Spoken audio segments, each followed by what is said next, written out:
Mu gihe u Rwanda na Leta Zunze Ubumwe za Amerika bitari kurebana neza, ubu noneho ibintu bikomeje kuba ibintu bikomeye cyane bitangiye kuzamo urudubi, cyane ko mu gihe gishize mu minsi mike ishize nababwiye ko cyangwa se mwagiye musoma ku mbuga nkoranyambaga mukabona Leta Zunze Ubumwe za Amerika zigenda zifatira u Rwanda ibihano bigiye bitandukanye ndetse zigenda zifatira bamwe mu bayobozi bakuru b'inzego za gisirikare ndetse n'inzego z'ubuyobozi bw'u Rwanda ibihano, ubu noneho aho bigeze bikomeje kuba urudubi, ubu ni ukuvuga ngo aho bigeze ngira ngo murabizi ko ku itariki 17 n'itariki 18 Amerika nubwo yari imaze iminsi ifatiye u Rwanda ibihano, ubu noneho kuri izi tariki maze kukubwira itariki 17 n'itariki 18 u Rwanda rwari rwahurijwe hamwe na Repubulika Iharanira Demokarasi ya Kongo, bihurizwa i Washington DC mu buryo bwo kugira ngo baganire ku buryo bwo kuba bagarura amahoro mu burasirazuba bwa Repubulika Iharanira Demokarasi ya Kongo. Wakibaza ese ibi byose biri kugenda bikorwa na Leta Zunze Ubumwe za Amerika mu buhe buryo? Ibi biri kugenda biterwa n'uko Leta Zunze Ubumwe za Amerika iri kubura aho ibogamira bitewe n'inyungu zerekeranye n'iby'amabuye y'agaciro. Aya ni amakuru ngiye kuba nkuramburira ndetse ndongera nkubwire ko ubu noneho M23 cyangwa se M23 yamaze kohereza intumwa idasanzwe mu muryango w'abibumbye w'inama y'umuryango w'abibumbye ishinzwe guharanira amahoro ku isi ndetse no kurengera uburenganzira bwa muntu. Ndaza kuba nkugezaho iri jambo ryose ry'iyi ntumwa ya M23 mu muryango w'abibumbye ndetse tukugezaho n'amashusho ku buryo bugaragara cyane, iyi ntumwa isobanura buri kimwe cyose, iri imbere y'amahanga yose isobanura byose uko byatangiye ndetse n'aho bigeze n'icyo bari kwifuza ubu ngubu.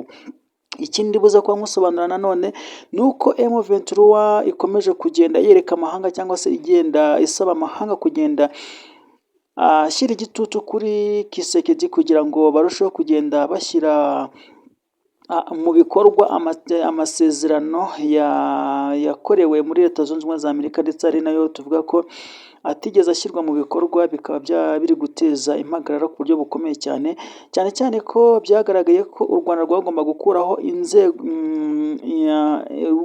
rwagombaga kuba rukuraho uburyo bw'ubwirinzi mu gihe M23 nako FDLR yagombaga kuba yamaze gusenywa na Kisekedi, ariko nanone bigaragara ko Kisekedi atiteguye kuba yasenya FDLR. FDLR nkibutse ko ari wa mutwe w'abajenosideri cyangwa se wasize ukoze jenoside mu Rwanda, ukaba wibereye muri leta ya Kisekedi ndetse ukaba ari nawe uri kubarizwa muri garde presidentielle. Binavuga ko uyu mutwe ari nawo uhagaze neza cyane, uri ku ruhembe rw'imbere mu buryo bwo kuba warinda umudamu wa perezida Kisekedi Chilombo.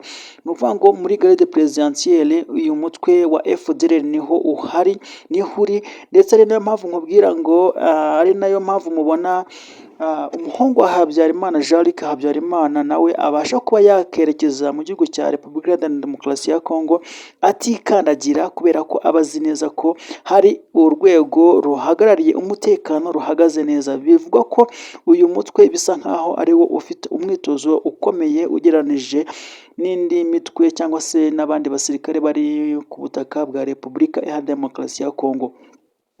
Ikindi turi buze kuba tugusobanura rero nanone ni uko ubu hari kuvugwa amarozi akomeye cyane ndetse hari gukwirakwira inkuru ku mbuga nkoranyambaga zivuga ko hari amarozi ari kugenda avugwa hagati y'abasirikare b'Abarundi, aho bari kugenda barogana bazizanya amoko ndetse banapfa byinshi bigiye bitandukanye nk'imitungo ndetse bapfa bimwe mu mabuye y'agaciro ndetse n'indi mitungo bari kugenda basahura aho bari kuba baherereye ku rugamba. Ibi nabyo ni bimwe muri kugarukwaho n'ibitangazamakuru bigiye bitandukanye, kubwira ko bari kugenda bavuga ibyerekeranye n'amarozi, bamwe bari kugenda barogana abandi bakaraswa, abashyizwe ku mirongo imbere y'urugamba bakaba bari kugenda baraswa na bagenzi babo bazizanya amoko. Birumvikana rero ko ari ikintu kidasanzwe cyangwa se ari ikintu gikomeye cyane kuri izi ngabo za Ndayishimiye zaje kuba zafasha Kisekedi kuba zahashya umutwe wa M23 ndetse bikaba ari n'insinzi ikomeye cyane ku mutwe wa M23, kubera ko ku bwabo bifuza ko rwose banasubiranamo kugeza ku rwego intego zabo zo kuba babasubiza inyuma zidashobotse. Ikindi nakubwira rero, naza kukubwira nanone ko abarwanyi ba M23 badasanzwe babarizwa mu mutwe w'abakomando bakoresha icyo bita night vision cyangwa se imbonerakure zikoreshwa nijoro.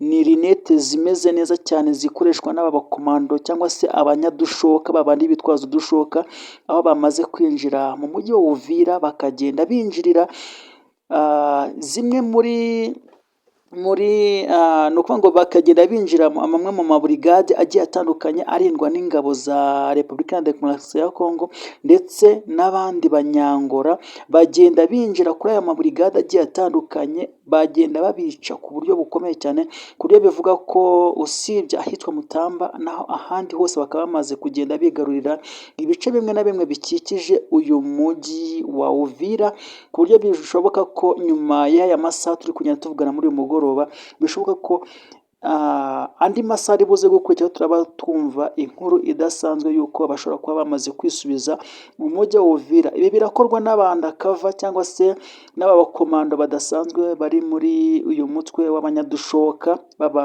babarizwa mu mutwe wa M23, bakaba bamaze kugota umujyi wa Uvira. Bikaba bivuga ko rero bashobora kuba bagiye kuba bawigarurira mu masaha make cyane, bakaba bagiye kuba bigarurira uyu mujyi wa Uvira.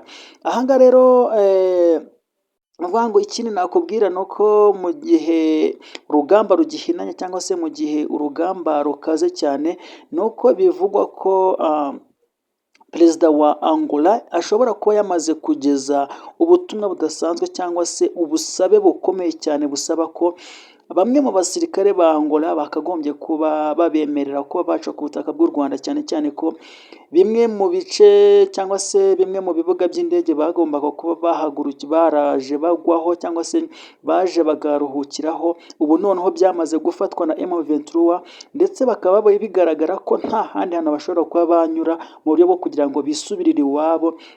Bikaba ari ngombwa ko Perezida wa Angola yamaze gutanga ubusabe bwo kugira ngo bacishwe ku butaka bw'u Rwanda. Rero ni bikiri mu busabe, ntabwo u Rwanda ruratangaza icyo rubivugaho. Ibyo nabyo turacyabitegereje kugira ngo dukomeze kugenda tubibagezaho gatanu ku kandi.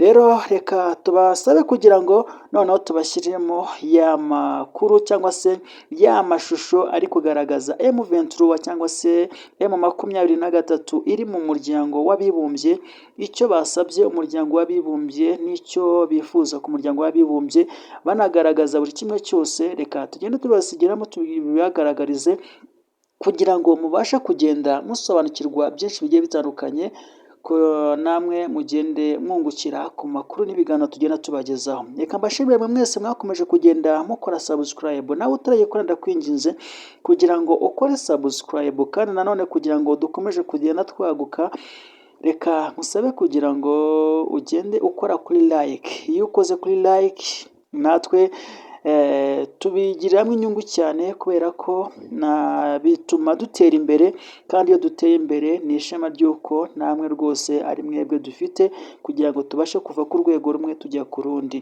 Reka rero tubasabe kugira ngo mukomeze kubana natwe, ndetse no muri aya mashusho tugiye kuba tubasigiramo mukomeze kugenda muyakurikira.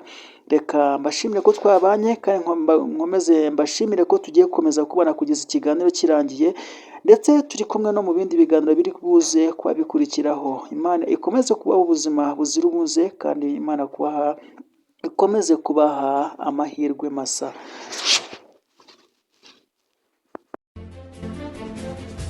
Good morning.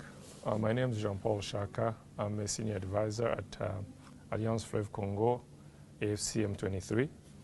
And today, in the margin of the first session of the UN Human Rights Council, I am releasing this statement to the media. For 5 years, starting in December 2019, I worked with colleagues, lawyers from Belgium, the DRC, and many other countries to represent victims of mass crimes from Banyamulenge, Tutsi, and Bahema communities in the DRC.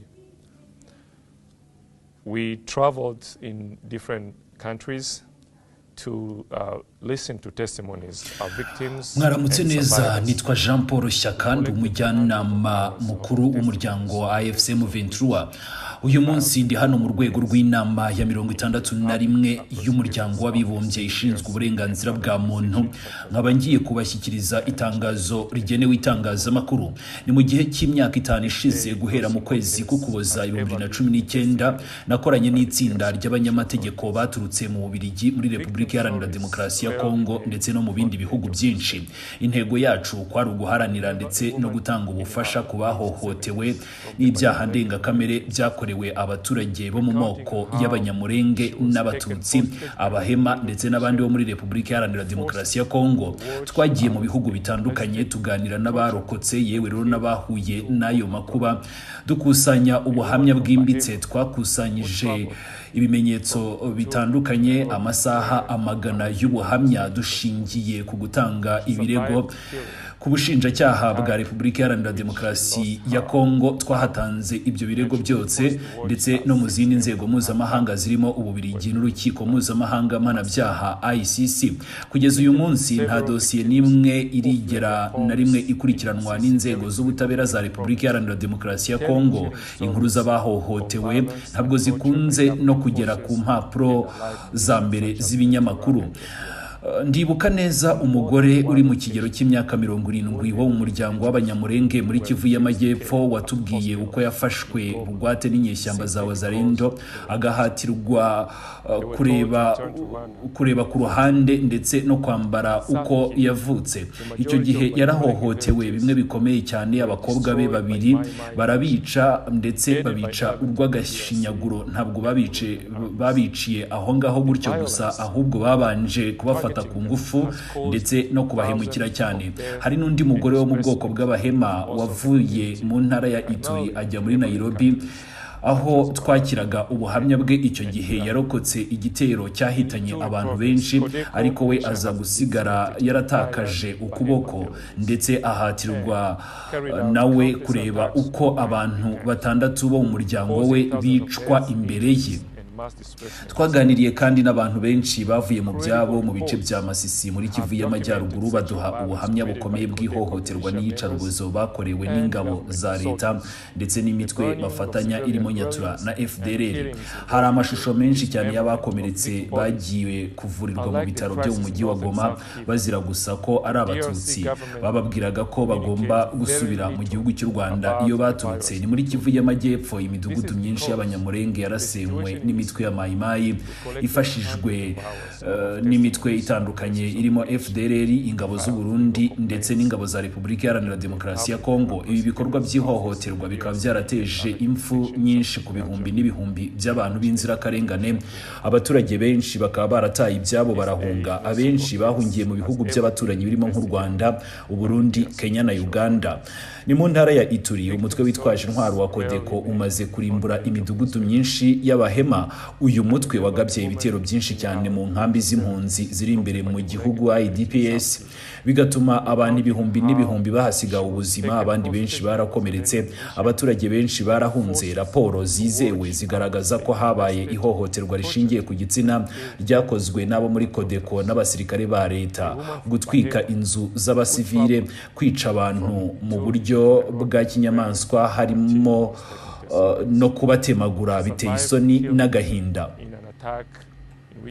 Bitandukanye n'ibibera muri Kivu y'Amajyaruguru na Kivu y'Amajyepfo, leta ya Repubulika Iharanira Demokarasi ya Kongo iravuga bike cyane ku makimbirane n'ubwicanyi burimo kubera mu ntara ya Ituri. Ibi bikorwa rero byose biraterwa n'ibibera muri Ituri iri ku mupaka wa Repubulika Iharanira Demokarasi ya Kongo ndetse n'ibihugu bitandukanye, ariko nanone hakiyongeraho n'ibindi bikorwa bitandukanye birimo kubera noneho kure cyane y'imipaka ya Repubulika Iharanira Demokarasi ya Kongo n'u Rwanda, bitajyana n'inkuru leta ihora ishinja u Rwanda ibibazo byose by'imbere mu gihugu. Leta ya Repubulika Iharanira Demokarasi ya Kongo yakomeje gukwirakwiza inkuru zigamije kuyobya amahanga, igashaka kwiyerekana nkaho ariyo irimo guhohoterwa gusa bikozwe n'igihugu cy'u Rwanda. Ariko izo nkuru tugarutseho z'Abahema, ndabibutsa ko ibirimo kuhabera byose birimo kubera kure cyane y'imipaka y'u Rwanda na Repubulika Iharanira Demokarasi ya Kongo.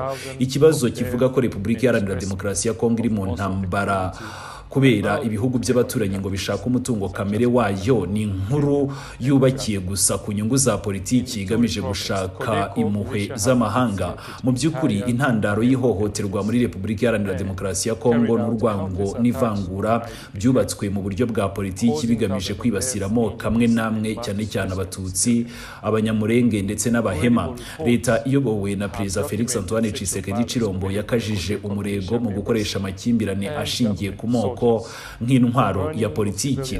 Bakoze ibingibi binyuze mu gukwirakwiza amagambo y'urwango, gutesha agaciro abaturage bamwe, guharabika abanyekongo bavuga ururimi rw'ikinyarwanda cyane cyane abafatwa nk'Abatutsi, bakabahuza n'igihugu cy'u Rwanda. Ibi bikorwa rero byagiye bikorwa n'abayobozi ba leta ndetse n'ibitangazamakuru bikorana na leta.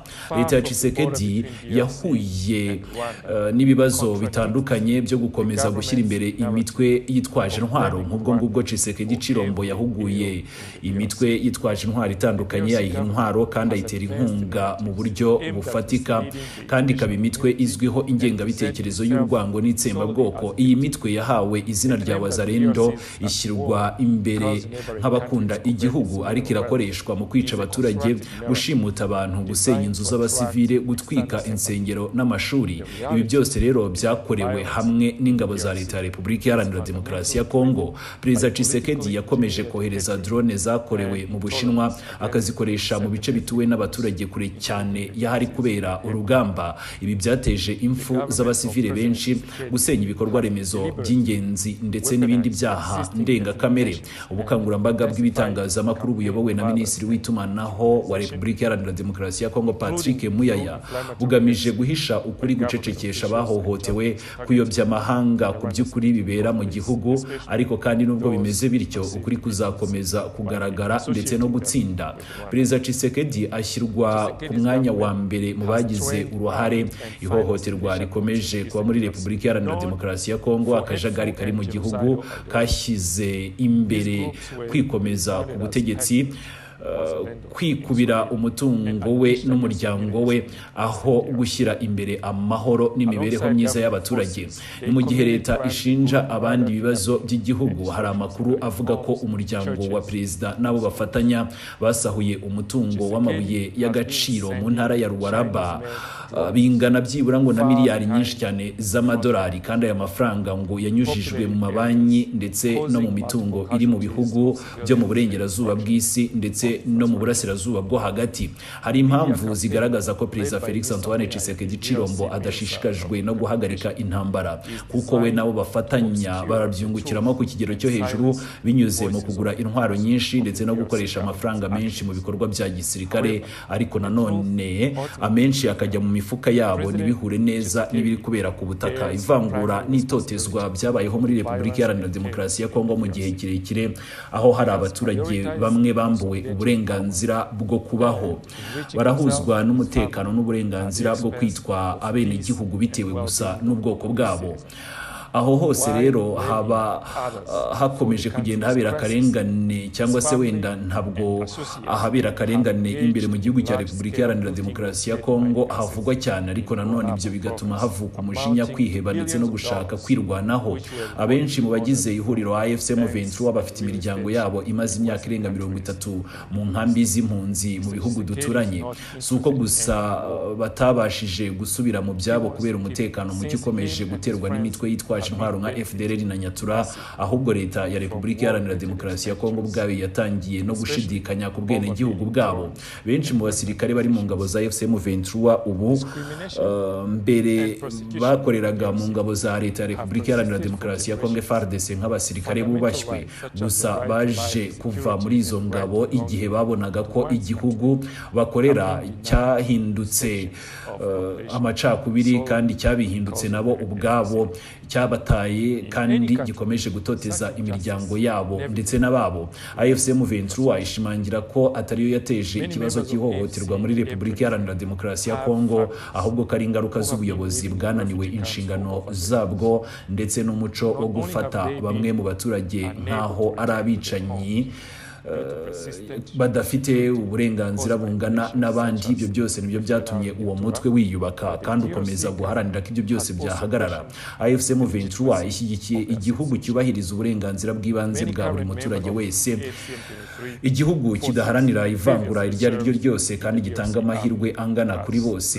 AFC M23 isaba kandi ko impunzi z'abanyekongo ziri mu bihugu by'abaturanyi zose ko zatahuka, hagashyirwaho uburyo bw'ubutabera n'uburenganzira bungana ku baturage bose. Ni mu gusoza hatanzwe ibitekerezo ku bijyanye n'inama y'umuryango w'abibumbye ishingiye ku burenganzira bwa muntu.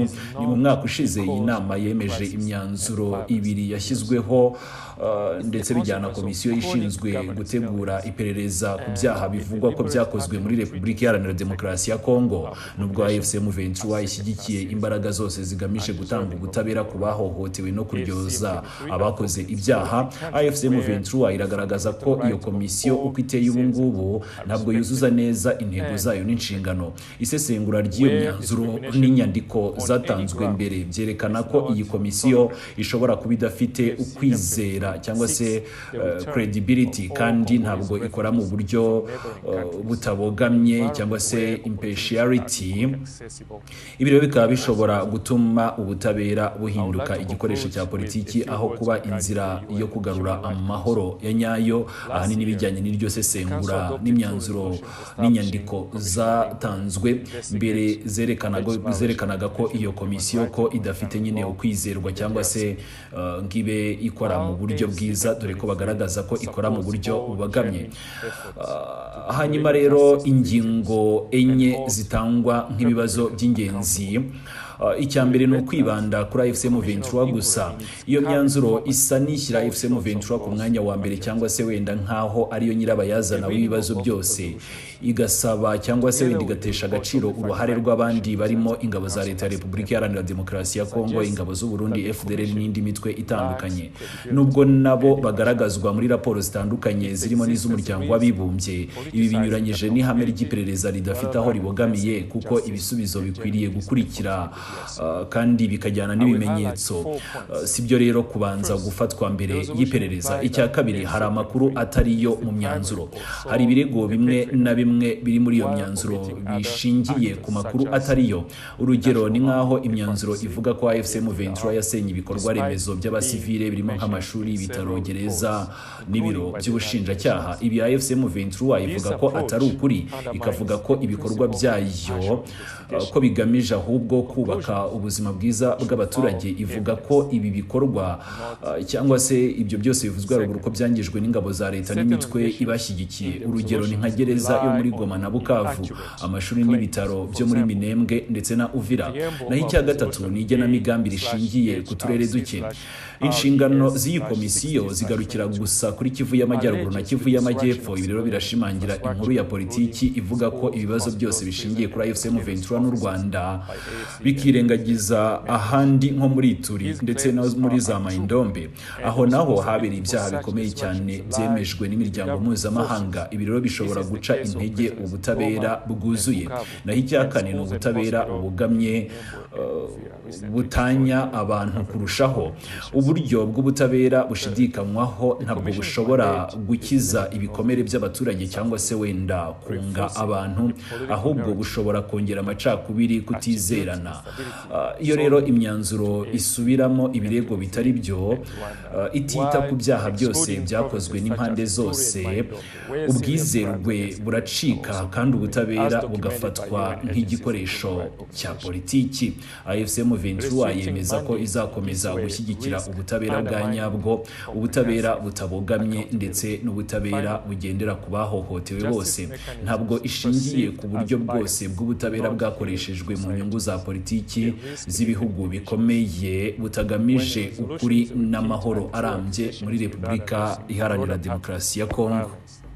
Or examining all responsible actors, credibility is weakened and accountability efforts may be viewed as politicized rather than impartial. AFC M23 remains committed to true and impartial justice for all victims, not politically motivated mechanisms designed to advance interests of certain powerful countries. My dog 7 is sufficient. We done bring the fire.